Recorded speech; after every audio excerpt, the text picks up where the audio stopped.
नमस्कार. शासन 4 यूट्यूब चॅनलवर आपलं सर्वांचं खूप खूप स्वागत आहे.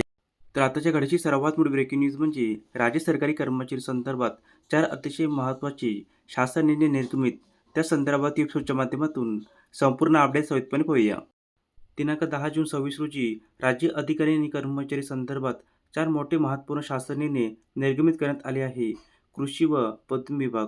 राज्यातील कृषी विद्यापीठाच्या आस्थापनेवरील गट अ व गट ब संवर्गातील पदांच्या सुधारित आकृतिबंधास मान्यता देण्यात आली आहे. गृह विभाग.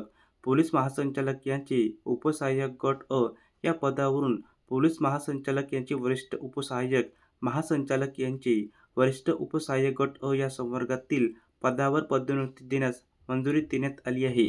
सामान्य प्रशासन विभाग. दिव्यांग व्यक्ती हक्क अधिनियम 2016 च्या अंमलबजावणीच्या अनुषंगाने दिव्यांग आरक्षणानुसार निवड श्रेणी लघुलेखक या पदावर पदोन्नती देण्यात आलेल्या कर्मचाऱ्यांचा समावेश ज्येष्ठता सूचीमध्ये करण्यास मंजुरी देण्यात आली आहे. आदिवासी विकास विभाग. राज्यातील आदिवासी विकास विभाग अंतर्गत शासकीय आश्रमशाळेमध्ये श्रेणीवाढ करून त्या ठिकाणी अनुसूचित जमातीच्या विद्यार्थ्यांना 10वी नंतर 2 वर्ष कालावधीकरिता नामवंत खाजगी प्रशिक्षण संस्थेच्या साहाय्याने अभियांत्रिकी व वैद्यकीय प्रवेश परीक्षांचे मार्गदर्शन करण्यासाठी योजना राबविण्यास मंजुरी देण्यात आली आहे. धन्यवाद.